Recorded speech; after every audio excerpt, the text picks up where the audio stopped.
தரித்திரருக்கு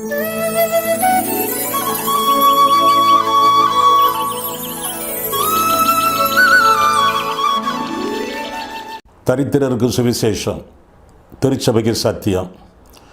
இந்த ரெண்டு நோக்கங்களோடு மன்னா மழை பெய்து கொண்டிருக்கிறது.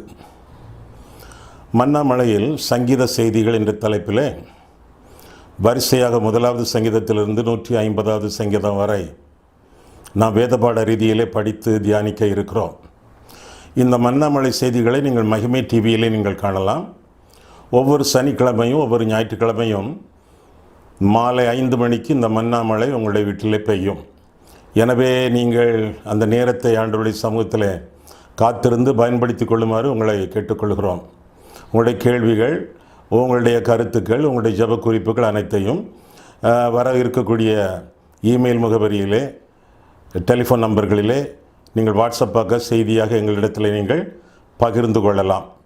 இந்த செய்திகளை உங்களுடைய நண்பர்களுக்கு ஷேர் பண்ணுங்கள், பகிர்ந்தளியுங்கள். வாட்ஸ்அப் மூலமாக, ஃபேஸ்புக் மூலமாக பகிர்ந்தளித்து அவர்களுக்கும் நீங்கள் பிரயோஜனம் உள்ளவர்களாக நீங்கள் வாழுங்கள். இந்த செய்திகளை உங்கள் மத்தியிலே கொடுத்து கொண்டிருக்கும் பொழுது உங்கள் கையிலே கட்டாயமாக வேத புத்தகம் இருக்க வேண்டும்.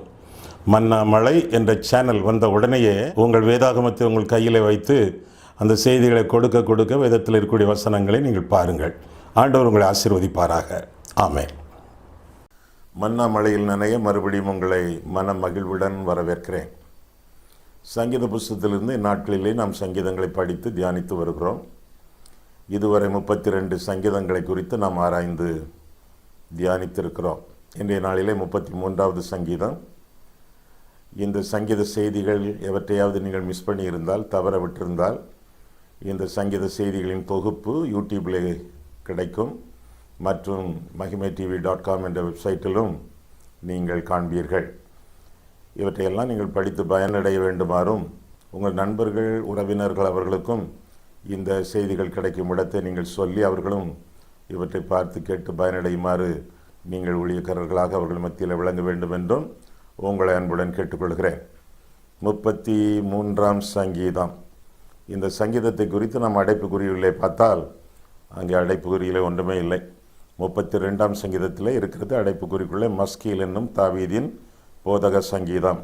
33ஆம் சங்கீதத்திலே அடைப்புக்குறி இல்லை. எனவே இதை அநாதை சங்கீதம் என்று அழைக்கிறார்கள்.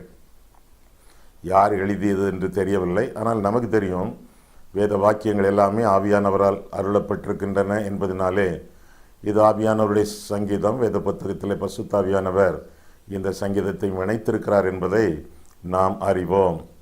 33ஆம் சங்கீதத்தை குறித்து நாம் வேதத்தில் பார்க்கும் பொழுது, தாவீது ஒரு இசை வல்லுனன். அவன் சபையிலே ஆராதனையிலே பாடகர் குழுவை ஏற்படுத்தியவன். தன்னுடைய சங்கீதங்களிலே பலவற்றை ராகத்தலைவனுக்கு ஒப்பு கொடுத்தவன். ராகத்தலைவனுக்கு ஒப்பு கொடுத்த தாவீதின் சங்கீதம் என்று சொல்லி நாம் அடிக்கடி சங்கீதங்களிலே நாம் பார்த்திருக்கிறோம். ராகத்தலைவன் என்று சொல்லும் பொழுது பாடகர் குழுவின் தலைவன் என்று சொல்லலாம். பாடகர் குழுவை சங்கீத பாடலுக்கு பயிற்றுவித்து பயிற்சி கொடுத்து அவர்களை ஆராதனைகளிலே பாட வைத்தவன் என்று சொல்லலாம். இந்த சங்கீதத்தை குறித்து நாம் பார்க்கும் பொழுது முதல் வசனங்களிலிருந்தே வாசிக்கும் பொழுது சில காரியங்களை நாம் காண்கிறோம். நீதிமான்களே, கர்த்தருக்குள் களிகூருங்கள், துதி செய்வது செம்மையானவர்களுக்கு தகும் என்று சொல்லி பார்க்கிறோம். ஆக கர்த்தருக்குள் களிகூறுகிறவர்கள், துதி செய்கிறவர்கள் செம்மையானவர்கள், இவர்களை பற்றி 1வது வசனத்தில் ஆரம்பிப்பதாக நாம் பார்க்கிறோம். இந்த சங்கீதத்தின் அடிப்படை கருத்து என்னவென்றால், கர்த்தருக்கு ஒரு புதுப்பாட்டை பாடுவது. அதை குறித்து தான் இந்த சங்கீதம் அருமையாக அறிவிக்கிறது. கர்த்தருக்கு புதுப்பாட்டை பாடுங்கள் என்பது ஆலோசனையாகவும் கட்டளையாகவும் இருப்பதாக 3வது வசனத்திலே நாம் வாசிக்கிறோம். முதல் சில வசனங்களையே நான் வாசித்து விடுகிறேனே. நீதிமான்களே, கர்த்தருக்குள் களிகூருங்கள், துதி செய்வது செம்மையானவர்களுக்கு தகும். சுரமண்டலத்தால் கர்த்தரை துதித்து 10 நரம்பு வீணையினாலும் அவரை கீர்த்தனம் பண்ணுங்கள். அவருக்கு புது பாட்டை பாடுங்கள்.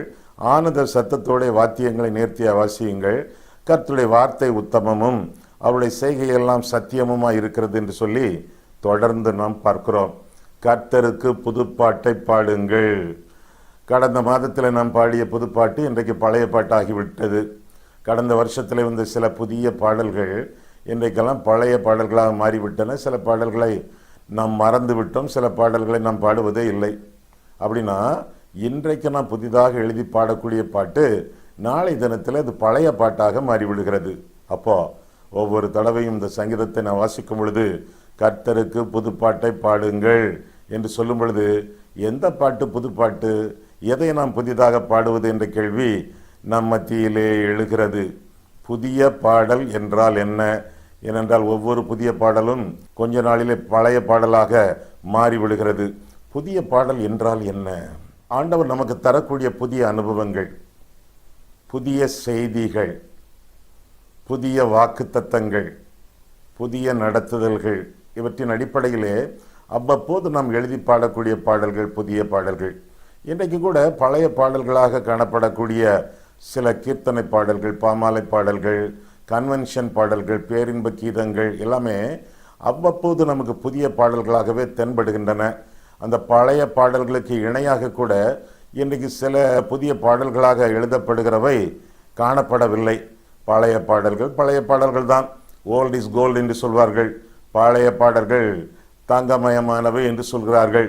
சரி, எப்படியோ அவ்வப்போது ஆண்டவருடைய வழிநடத்துதலையும் வழிகாட்டுதலையும் வார்த்தையையும் பற்றி பாடக்கூடிய ஒவ்வொரு பாடலுமே ஆண்டவருக்கு மகிமையும் நமக்கு மகிழ்ச்சியும் கொண்டு வருகிறது என்றால் அதெல்லாம் புதிய பாடல்கள் தான், புதுமையான பாடல்கள் தான் என்பதை நான் அறிய கடமைப்பட்டிருக்கிறோம். இந்த புதிய புதிய பாடல்களை எழுதக்கூடிய பாடகர்களுடைய அல்லது பாடல் ஆசிரியர்களுடைய தகுதிகள் என்று சொல்லி பார்க்கும் பொழுது முதலாவது வசனத்தில் அந்த தகுதிகள் காணப்படுகின்றன. குறிப்பாக 2 தகுதிகள். முதலாவதாக நீதிமான்களே கர்த்தருக்குள் களிகூறுங்கள். நீதிமான்கள் முதல் தகுதி. துதி செய்வது செம்மையானவர்களுக்கு தகும். செம்மையானவர்கள். 2 விதமான தகுதிகள் அங்கே சொல்லப்பட்டிருக்கின்றன. முதலாவதாக நீதிமான்கள், இரண்டாவதாக செம்மையானவர்கள், அதாவது நீதியின் வழியிலே நடக்கிறவர்கள். 1, நீதிமான்களாக எண்ணப்படுகிறவர்கள். 2, கர்த்தர் காட்டக்கூடிய நீதியின் வழிகளிலே கர்த்தருடைய வேதத்தின் அடிப்படையிலே வாழக்கூடியவர்கள். இந்த 2 பேரும் தான் பாடல்கள் எழுதி பாடுவதற்கு தகுதி பெற்றவர்கள் என்று சொல்லி முதல் வசனம் நமக்கு அறிவிக்கிறது. ஆமாம், ஒருவேளை நீங்கள் ஒரு பாடலாசிரியராக இருக்கலாம், நன்றாக பாடக்கூடியவர்களாக இருக்கலாம், சர்ச்சில் உள்ள கொயரில் நீங்கள் இருக்கலாம். உங்களுக்கு இந்த தகுதி உண்டா? நீங்கள் நீதிமான்களா? நீங்கள் செம்மையானவர்களா? யார் நீதிமான்கள்? யாரெல்லாம் தங்களுடைய பாவங்களிலிருந்து மனம் திரும்பி ஆண்டவராக இயேசு கிறிஸ்துவை இரட்சகராக ஏற்றுக்கொண்டிருக்கிறார்களோ அவர்கள் தேவனால் நீதிமான்களாக எண்ணப்படுகிறார்கள். இந்த கருத்தை குறித்து நாம் ரோமர் 4ஆம் அதிகாரத்திலே பரவலாக நாம் பார்க்கிறோம். எனவே ஆண்டவரை இரட்சகராக ஏற்றுக்கொண்டவர்கள், இயேசுவே நமக்கு ஞானமும் நீதியும் பரிசுத்தமும் மீட்பும் ஆனார் என்று சொல்லி கொரிந்தியரிலே நாம் வாசிக்கிறோமே, 1 கொரிந்தியர் 1ஆம் அதிகாரம் 31ஆம் வசனத்திலே, அதுபோல ஆண்டவர் நம்முடைய நீதி என்பதனாலே ஆண்டவரை இரட்சகராக ஏற்றுக்கொள்ளுகிறவர்கள் நீதிமான்களாக எண்ணப்படுகிறவர்கள். கர்த்தருடைய ரட்சிப்புக்கும் நமக்கும் சம்பந்தமில்லை என்றால், ஒருவேளை கர்த்தர் தந்த திறமையை காட்டக்கூடியவர்களாக நாம் பாடல்கள் பாடிக்கொண்டிருப்போமே ஒழிய அந்த பாடல்களுக்கு நமக்கும் சம்பந்தமே இல்லை.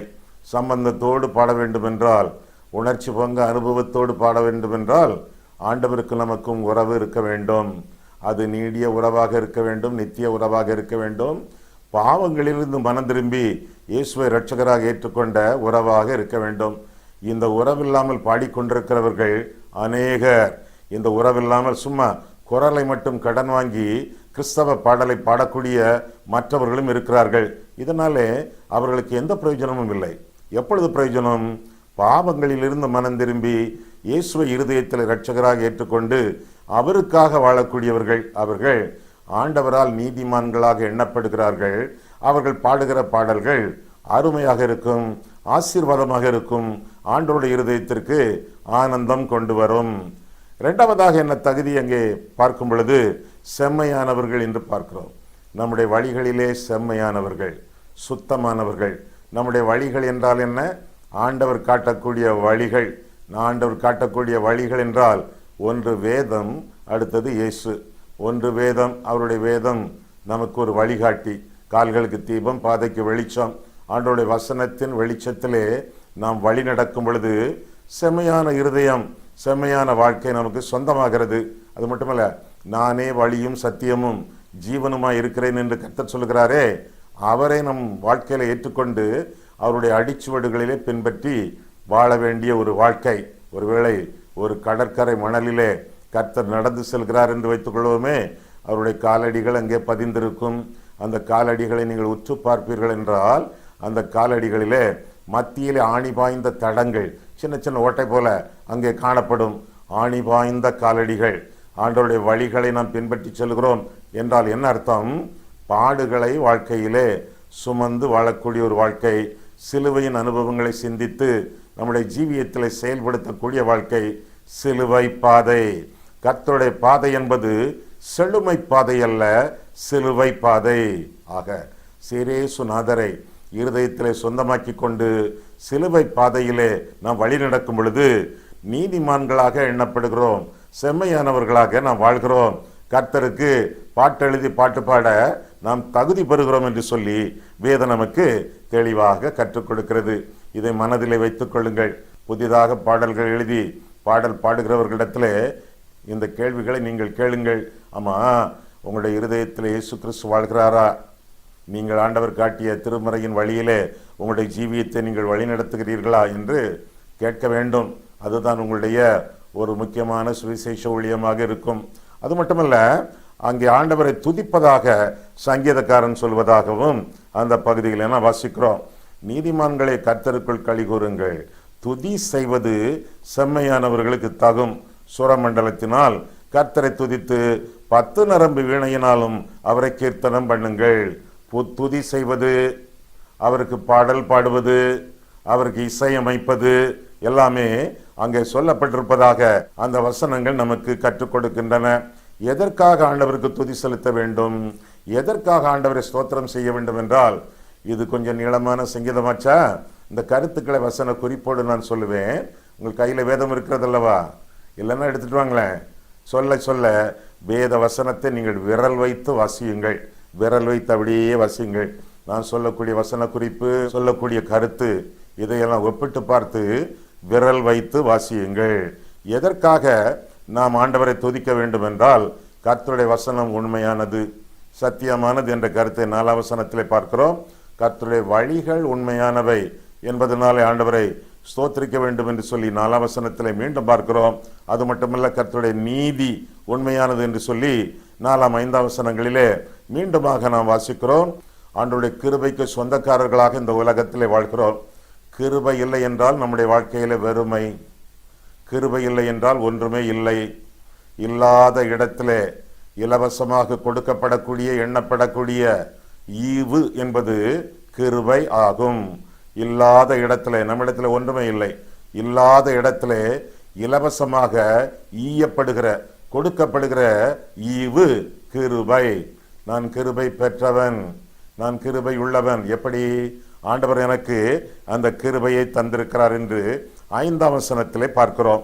பின்னர் 7ஆம் வசனம் முதல் 10ஆம் வசனம் வரை பார்க்கும் பொழுது ஆண்டவருடைய ஆளுகை, அவர் சொல்லாகும், அவர் கட்டளையிட நிற்கும். ஆண்டவருடைய ஆளுகையிலே நாம் வாழுகிறோம். நம்மை முந்தி செல்ல முடியாது, எதுவுமே எவருமே நம்மை மேற்கொள்ள முடியாது. ஏனென்றால் கர்த்தருடைய கரங்களுக்குள்ளே, அவருடைய ஆளுகைக்குள்ளே நாம் வாழ்ந்து கொண்டிருக்கிறோம் என்பது பொருளாகும். ஒருவேளை ஒருவர் தன்னுடைய ஃபோன் நம்பரை நமக்கு கொடுக்கிறார். எழுதுவதற்கு கையில் டைரி இல்லை, ஒரு தாள் இல்லை, ஒரு புஸ்தகம் கூட இல்லை, பேனா மட்டும் இருக்கிறது. என்ன செய்கிறோம்? உடனே பேனாவை எடுத்து அப்படி கையிலே அந்த ஃபோன் நம்பரை கிறுக்கிக் கொள்கிறோம். சரி, வீட்டில் போய் திரும்ப நம்முடைய ஃபோனில் இதை நாம் பதிந்து கொள்ளலாம் என்று சொல்லி கையில் எழுதி கொண்டு வீட்டுக்குள்ளே போய் பார்த்தால் அங்கே அது நன்றாக உள்ளங்கையில் நனைந்து அந்த நம்பர் காணவே இல்லை. ஏனால் எழுதப்பட்டிருக்கிறது. ஆனால் ஆண்டவர் சொல்கிறார், உன்னை என் உள்ளங்கைகளிலே வரைந்திருக்கிறேன் என்று சொல்கிறார். வரைந்திருக்கிறேன் என்று சொல்வதை விட வடுவாக்கி இருக்கிறேன் என்று சொல்வது சால சிறந்த மொழிபெயர்ப்பாகும், சால சிறந்த சொல்லாகும். என்ன? ஆண்டவர் நம்மை உற்று பார்த்து, நம்முடைய முகத்தையே பார்த்து ஒரு கோணி ஊசியை எடுத்து தம்முடைய உள்ளங்கையை அப்படியே கிழித்து நம்முடைய முகத்தை ஒரு படமாக்கி ரத்தம் சொட்ட சொட்ட தம்முடைய உள்ளங்கைகளிலே நம்மை அப்படியே கிழித்து வரைந்திருக்கிறார். இந்த காலப்போக்கிலே அது அப்படியே காயங்கள் எல்லாம் மாறி வடுவாகி விட்டது. வரைந்திருப்பதை அழிக்கலாம், வடுவாக்கி இருப்பதை அழிக்கவே முடியாது. ஆண்டவர் என்ன சொல்கிறார்? உன்னை என் உள்ளங்கைகளிலே வடுவாக்கி வைத்திருக்கிறேன். அப்படின்னா என்ன பொருள்? நான் நித்தியமானவர், நித்தியமாக நீயும் என் உள்ளங்கைகளிலே இருப்பாய், உன்னை காத்துக்கொள்வேன், ஆண்டாண்டு காலமாக ஒவ்வொரு நாளும் உன்னை பேணிக்கொள்வேன் என்று சொல்லி ஆண்டவருடைய ஆளுகையிலே இருக்கிறவர்கள், ஆண்டவருடைய கரங்களிலே தங்களுடைய வாழ்க்கையை கைகளித்திருக்கிறவர்கள், இவர்களை கர்த்தர் காத்துக்கொள்கிறார் என்ற கருத்தை தான் இந்த வசனங்களிலே நாம் பார்க்கிறோம். இன்னும் பார்க்கும் பொழுது 12ஆம் வசனத்திலே ஆண்டவரால் நாம் ஆசீர்வதிக்கப்பட்டவர்கள். எதற்காக நாம் ஆண்டவரை துதிக்க வேண்டும்? எதற்காக ஆண்டவரை கீர்த்தனம் பண்ண வேண்டும்? ஆண்டவருடைய வார்த்தை உண்மையானது, ஆண்டவருடைய வழிகள் உண்மையானவை, ஆண்டவருடைய நீதி உண்மையானது. ஆண்டவர் நமக்கு தெய்வீக கிருபையை தந்திருக்கிறார், அவருடைய ஆளுகையிலே நாம் வாழ்ந்து கொண்டிருக்கிறோம். இன்னும் 10ஆம் 11ஆம் வசனங்களிலே ஆண்டவருடைய ஆலோசனைகள், ஆண்டவருடைய ஆலோசனைகள் நமக்கு வழங்கப்பட்டிருக்கின்றன வேதத்தின் மூலமாக. எத்தனையோ கோடிக்கணக்கான மக்கள் வேதமின்றி வேஷம் போட்டு வாழ்ந்து கொண்டிருக்கிறார்கள், தேவனின்றி, அதனால் ஜீவனின்றி நரகத்தின் பாதையிலே விரைந்து கொண்டிருக்கிறார்கள். நாமோ ஆண்டவருடைய ஆலோசனைகளின்படி நடக்கத்தக்கதாக ஆண்டவருடைய வசனம் நமக்கு கொடுக்கப்பட்டிருக்கிறது. வசனம் இல்லை, வாழ்க்கை முழுவதும் விசனம். விசனம் இல்லாமல் வசனத்தோடு வாழ்வோம் என்றால் நம்முடைய வாழ்க்கை முழுவதும் வசந்தம். எப்படி இருக்கிறது நம்முடைய வாழ்க்கை? வறட்சியான வாழ்க்கையா, வசந்தமான வாழ்க்கையா? வசந்தமான வாழ்க்கை வாழ வேண்டும் என்றால் வசனம் அவசியம். வேதம் உங்களுக்கு பரிசளிக்கப்பட்டிருக்கிறதே, உங்கள் கையிலே கொடுக்கப்பட்டிருக்கிறதே. எத்தனையோ கோடிக்கணக்கான மக்களுக்கு வேதம் இல்லையே, எத்தனையோ ஆயிரக்கணக்கான மொழிகளிலே வேதம் இல்லையே. தமிழ் வேதாகமம் உங்கள் கையில் இருக்கிறதே, அதோடு கூட ஆங்கில வேதாகமத்தை வைத்திருக்கிறீர்களே. வேதத்தை வாசியுங்கள். வேத வசனத்தை கேட்கிறவர்கள் பாக்கியவான்கள், வாசிக்கிறவர்கள் பாக்கியவான்கள், கை கொள்ளுகிறவர்கள் பாக்கியவான்கள் என்று சொல்லி வெளிப்படுத்தின விசேஷம் 1ஆம் அதிகாரம் 1ஆம் வசனத்திலே வாசிக்கிறோம்.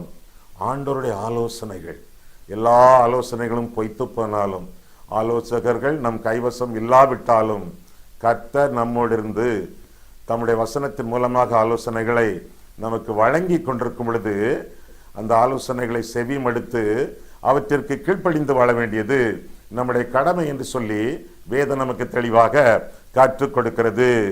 எதற்காக ஆண்டவரை ஸ்தோத்தரித்து பாட வேண்டும்? ஆண்டவருடைய ஆலோசனைகள், இன்னும் ஆண்டவருடைய ஆசீர்வாதங்கள் என்று சொல்லியும் வேதத்திலே படிக்கிறோம். ஏராளமான ஆசீர்வாதங்கள், எண்ணிறந்த ஆசீர்வாதங்கள், எண்ணிலடங்கா ஆசீர்வாதங்களை கர்த்தர் நமக்கு தந்திருக்கிறார். குமாரனை அனுப்பியிருக்கிறார், ஜீவனை கொடுத்திருக்கிறார், இரத்தத்தை சிந்தி இருக்கிறார், சுவாசத்தை தந்திருக்கிறார், இன்னைக்கு காலையிலே சாப்பாடு போட்டிருக்கிறார், மத்தியான சாப்பாடு போட்டிருக்கிறார். நம்மை ஆண்டவர் அரவணைத்து ஆதரித்து ஆசீர்வதித்து நாம் வந்திருக்கிறார். நம்மை ஆண்டவர் எதற்காக ஆசீர்வதித்திருக்கிறார் தெரியுமா உங்களுக்கு? நாமே சுபீட்சமாக வாழ்வதற்காக என்று எண்ணாதீர்கள். ஆண்டவர் நம்மை ஆசீர்வதித்திருப்பதின் நோக்கம் நாம் ஆசீர்வாதமாக வாழ்வதற்காக. ஆண்டவர் ஆபிரகாமை ஆசீர்வதித்தார். எப்போ? தன்னுடைய ஒரே குமாரன், ஏக மைந்தன், தவ புதல்வன், அவனை பலிபீடத்தில் வைத்த பொழுது, இப்பொழுது நீ தேவனுக்கு பயப்படுகிறவன் என்பதை இதனால் அறிந்திருக்கிறேன் என்று சொல்லி கர்த்தர் அவனை ஆசீர்வதிக்கிறார். ஏற்கனவே ஆசீர்வதித்திருந்தார் 12ஆம் அதிகாரத்திலே, சகல ஜாதிகளும் உனக்குள்ளாக ஆசீர்வதிக்கப்படும் என்று சொன்ன ஆண்டவர் இப்பொழுது விசேஷமாக 22ஆம் அதிகாரத்திலும் ஆண்டவர் ஆசீர்வதிக்கிறார்.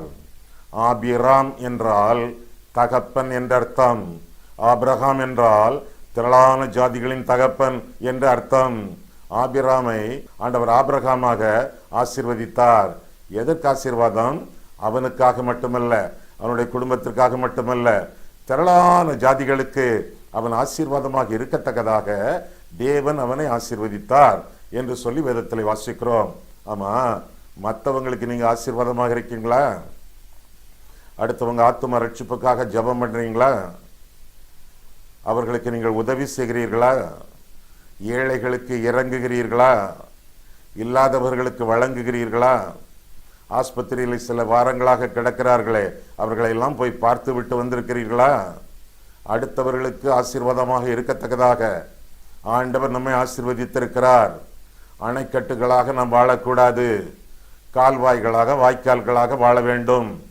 வானத்தின் ஆசீர்வாதங்கள் வழிந்தோடும் வாய்க்கால்களாக இந்த உலகத்தில் வைக்கப்பட்டிருக்கிறோமே ஒழிய ஆண்டவருடைய ஆசீர்வாதங்களை அடக்கி ஆண்டு அனுபவிக்கக்கூடிய அணைக்கட்டுகள் அல்ல நாம். வாய்க்கால்கள், கால்வாய்கள், ஆண்டவருடைய ஆசீர்வாதங்கள், ஆண்டவருடைய வல்லமை, ஆண்டவருடைய நன்மை, ஆண்டவருடைய உதவிகள், இவையெல்லாம் வழிந்தோடும் வாய்க்கால்களாக, ஆசீர்வாதங்களாக இந்த உலகத்தில் வாழத்தக்கதாக ஆண்டவர் நம்மை ஏற்படுத்தி இருக்கிறார் என்று சொல்லித்தான் வேதத்திலிருந்து தெளிவாக நாம் விளங்கிக் கொள்கிறோம். அது மட்டுமல்ல, 14ஆம் வசனத்திலே ஆண்டவர் நம்மை பராமரிக்கிறார், நம்மை பாதுகாக்கிறார். எத்தனையோ வாக்கு தத்தங்களை ஆண்டவர் நமக்கு வேதத்தில் எழுதி தந்திருக்கிறாரே. சில வாக்கு தத்தங்களை நான் தொடங்கினால் நீங்கள் முடிப்பீர்களா? முடிப்பீர்கள். முடிப்பீர்களா? முழிப்பீர்களா? முடிப்பீர்கள். எங்க பேர்ல உங்களுக்கு நம்பிக்கை இருக்காயா? உங்க பேர்ல உங்களுக்கு இருக்கக்கூடிய நம்பிக்கையை விட உங்க பேர்ல அதிகமான நம்பிக்கை எனக்கு உண்டு. நான் தொடங்குவேன், நீங்க முடிப்பீங்க. தொடங்கட்டா. ஆண்டவர் தரக்கூடிய ஆசீர்வாதமான வாக்குத்தத்தங்கள். வருத்தப்பட்டு பாரம் சுமக்கிறவர்களே, நீங்கள் எல்லோரும் என்னிடத்தில் வாருங்கள், நான் உங்களுக்கு இளைப்பாறுதல் தருவேன். நீங்க முடிச்சதை நான் கேட்டேன். என்னிடத்தில் வருகிறவனை நான் புறம்பே தள்ளுவதில்லை. கேளுங்கள், அப்பொழுது உங்களுக்கு கொடுக்கப்படும். கேட்கிறவன் எவனும் பெற்றுக்கொள்கிறான். என் நாமத்தினாலே நீங்கள் எதை கேட்டாலும் அதை நான் செய்வேன். நான் இளைஞனாய் இருந்தேன், முதிர் வயதுள்ளவனுமானேன். ஆனாலும் நீதிமான் கைவிடப்பட்டதையும் அவன் சந்ததி அப்பத்துக்காக இறந்து திரிகிறதையும் நான் கண்டதில்லை. இப்படிப்பட்ட வாக்குத்தத்தங்கள் எல்லாம் இயேசு கிறிஸ்துவுக்குள் ஆம் என்றும் அவருக்குள் ஆமென் என்றும் இருக்கிறது என்று சொல்லி நாம் வேதத்திலே வாசிக்கிறோம். ஏராளமான வாக்குறுதிகள், வாக்கு தத்தங்கள், அவற்றின் மூலமாக ஆண்டவர் நம்மை பராமரித்து வருகிறார். அது மட்டுமல்ல, 18ஆம் வசனத்திலே மீண்டும் புதிய புதிய கிருபைகளுக்காக நாம் காத்திருக்கிறோம் என்று சொல்லி கூட நாம் வேதத்திலே இந்த சங்கீதத்திலே நாம் பார்க்கிறோம். அது மட்டுமல்ல, மரணத்திலிருந்து ஆண்டவர் நம்மை காத்துக் கொள்ளுகிறார், விடுவிக்கிறார் என்று சொல்லி அதை 18ஆம் வசனத்திலே நாம் பார்க்கிறோம். பஞ்சத்திலிருந்து நம்மை பாதுகாக்கிறார் என்று சொல்லியும் 18ஆம் வசனத்திலே நாம் காண்கிறோம். அது மட்டுமல்ல, ஆண்டவர் நமக்கு ஆதரவு அளிக்கக்கூடியவர் என்பதை 20ஆம் வசனத்திலும் நாம் காண்கிறோம். ஆக இப்பேற்பட்ட நன்மைகளையும் ஆதரவுகளையும் ஆசீர்வாதங்களையும் ஆண்டவர் நமக்கு தந்து கொண்டிருப்பதினாலே புதிய பாடல், புதிய புதிய பாடல்கள் பாடி ஆண்டவரை கீர்த்தனம் பண்ண வேண்டும், ஆண்டவருக்கு நன்றி பாராட்ட வேண்டும் என்று சொல்லி வேதத்திலே வாசிக்கிறோம். ஆக இதுவரை நாம் வாசிக்க கேட்ட வசனங்களிலே இன்னும் கூடி வரக்கூடிய, இன்னும் அதிகமாக வரக்கூடிய வசனங்களிலே ஆண்டவருக்காக ஒரு புதிய பாடல் எழுதுகிறவர்கள், புதிய பாட்டை பாடுகிறவர்கள் சில குறிப்புகளை நாம் கண்டுகொள்ள வேண்டும். இந்த சொன்ன சத்தியங்களை எல்லாம் தொகுத்து பார்த்தால், முதலாவதாக ஆண்டவருடைய வார்த்தை. முதல் 4 வசனங்களிலே ஆண்டவருடைய வசனத்தை முன்னிட்டு பாடல்கள் எழுத வேண்டும். ஒவ்வொரு பாடலிலும் ஆண்டவருடைய வசனம் இருக்க வேண்டும். ஆண்டவருடைய வசனம் இல்லாமல் சொந்த இஷ்டப்படி, சுய இஷ்டத்தின்படி அவரவருடைய சாட்சிகளை மிகைப்படுத்தி அனாவசியமாக எழுதக்கூடாது. ஒவ்வொரு பாடலிலும் கர்த்தருடைய வசனம் இருக்க வேண்டும்.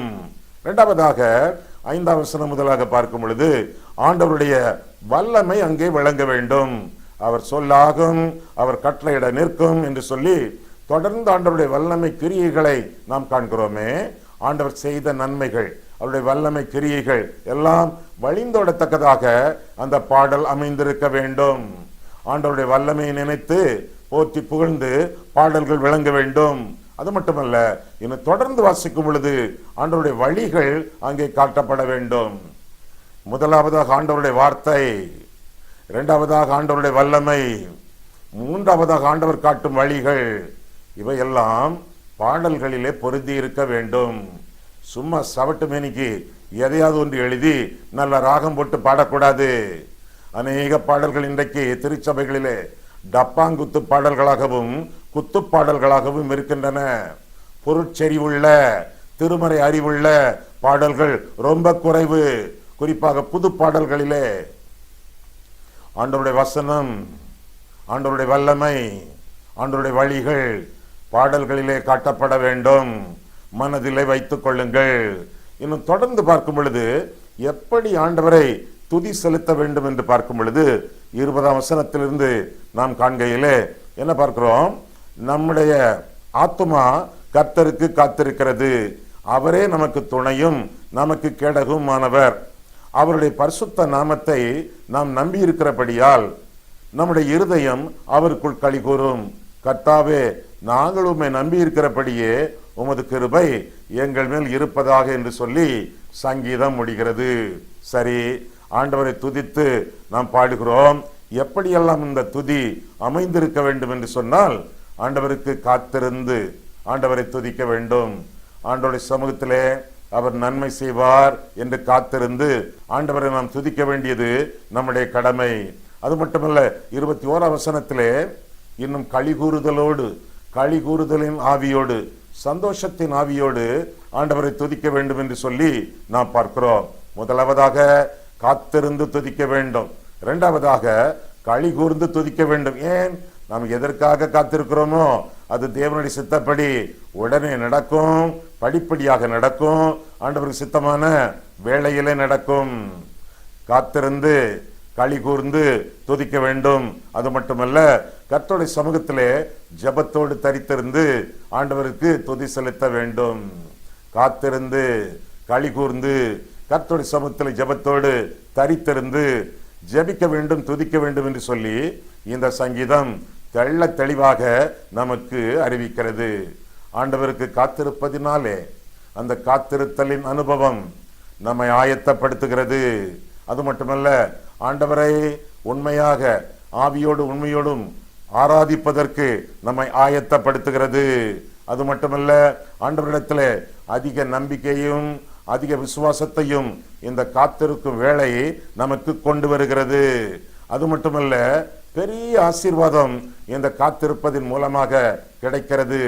சிறிய ஆசீர்வாதம் அல்ல. சிறிய ஆசீர்வாதம் என்றால் என்ன? லாசருவுக்கு சுகம் கொடுப்பது. பெரிய ஆசீர்வாதம் என்றால் என்ன?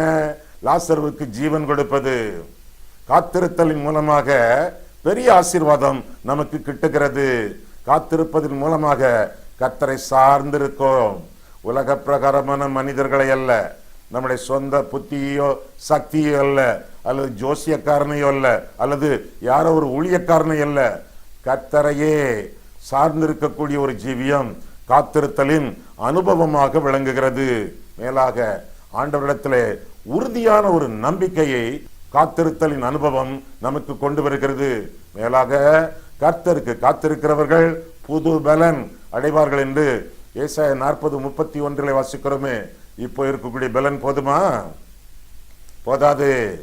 புது புது புது பலன் அடையத்தக்கதாக ஆண்டவருடைய சமூகத்தில் காத்திருக்கும் பொழுது ஆண்டவர் நம்மை புது பலனோடு ஆசீர்வதிக்கிறார். அது மட்டுமல்ல, காத்திருக்கும் பொழுது புதிய புதிய திட்டங்களை நாம் வகுக்க முடிகிறது. ஜீவியத்திற்கு, ஊழியத்திற்கு காத்திருக்கும் பொழுது அதிக அறிவு, அதிக நிதானம், அதிக நீடிய பொறுமை நமக்கு உண்டாகிறது. இதெல்லாம் காத்திருத்தலின் ஆசீர்வாத அனுபவங்கள். காத்திருக்கும் வேளைகள் கஷ்டமான வேளைகள் அல்ல, கர்த்தருக்கு இஷ்டமான வேளைகள். காத்திருக்கும் அனுபவம் நஷ்டமான ஒரு வேளை அல்ல, கர்த்தர் ஆசீர்வதிக்கக்கூடிய நன்மை தரக்கூடிய வேளைகள். இதெல்லாம் புரிந்து கொண்டு கர்த்தருக்கு காத்திருந்து அவருடைய நன்மைகளை நாம் பெற்று நாள்தோறும் புதிய புதிய ஆவிக்குரிய அனுபவங்களை பெற்று புதிய பாடல்களை பாடி ஆண்டவரை மகிமைப்படுத்தி முன்னேறி செல்ல வேண்டியது நம்முடைய கடமை ஆகும். கண்களை மூடுவோம், கர்த்தரை பார்ப்போம். அன்புள்ள ஆண்டவரே, உம்முடைய வசனங்களை ஆராயவும், எங்கள் வாழ்க்கையை ஆராயவும் நீர் எங்களை வழிநடத்தினீர். அதற்காக உமது ஸ்தோத்திரம் சுவாமி. புதிய பாடல்களை நாங்கள் பாடும் பொழுது, பழைய பாடல்களையே புதிய பாடல்களின் உணர்ச்சியோடு பாடும் பொழுது, கர்த்தாவே, உம்முடைய வசனத்தினாலே நாங்கள் நிறைய பெற்றவர்களாக, உம்முடைய வல்லமையை கூடுதலாக அறிந்து கொண்டவர்களாக, உம்முடைய வழி நடப்பவர்களாக நாங்கள் வாழ எங்களை நீர் ஆசீர்வதியும். இயேசுவின் நாமத்தில் ஜெபிக்கிறோம் பிதாவே, ஆமென்.